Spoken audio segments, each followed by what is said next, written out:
আসসালামু আলাইকুম সবাইকে। আশা করছি সবাই খুব ভালো আছেন। আলহামদুলিল্লাহ আমিও খুব ভালো আছি। ঈদের সময় ঘুরতে যাওয়ার কিছু স্মৃতি আপনাদের সাথে সময় হলো এখন শেয়ার করার জন্য, এবং জায়গাটি ছিল খুবই বিশেষ আমার জন্য, কারণ ইন্ডিয়াতে যাব এই জায়গাটি দেখার জন্য, কিন্তু এই জায়গাটি ইন্ডিয়াতে গিয়ে সুযোগ হয়নি, তার জন্য বাংলাদেশে সুযোগ করে নিলাম এই জায়গাটিতে ঘুরতে যাওয়ার জন্য।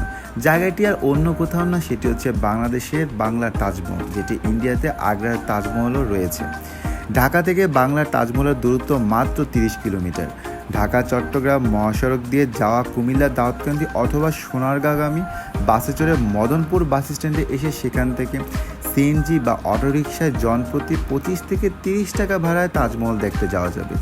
300 ফিট রাস্তা দিয়ে বুলতা এসে সেখান থেকে 80 থেকে 100 টাকায় ভাড়ায় অটোরিকশার রিজার্ভ নিয়ে তাজমহল যাওয়া যায়। বাংলার তাজমহল প্রতিদিন সকাল 9টা থেকে সন্ধ্যা 7টা পর্যন্ত খোলা থাকে। তাজমহল এবং পিরামিডের প্রবেশ মূল্য একসাথে পরিশোধ করতে হয়, শুধুমাত্র তাজমহল বা পিরামিড দেখার সুযোগ নেই। জনপ্রতি প্রবেশ টিকিটের মূল্য 150 টাকা। মাশাল্লাহ, অবশেষে 150 টাকার টিকিট মূল্য দিয়ে আমরা বাংলার তাজমহল দেখার সুযোগ করে নিলাম। ইন্ডিয়াতে হয়তো এর চেয়ে সুন্দরভাবে আগ্রা তাজমহল নির্মিত করা হয়েছে, কিন্তু আমার কাছে বাংলাদেশের যে বাংলার তাজমহলটি রয়েছে সেটি কোনো অংশে ইন্ডিয়ার তাজমহলের চেয়ে কম নয়। আলহামদুলিল্লাহ, তাজমহলটি দেখার পর বিশেষ এক শান্তি ভিতরে অনুভূত হলো। বাংলার তাজমহলে ঘুরতে যাওয়ার পর যে তথ্যগুলো আমরা জানলাম, নারায়ণগঞ্জের শিল্পপতি চলচ্চিত্রকার আহসানুল্লাহ মনি এই তাজমহল নির্মাণ করেন।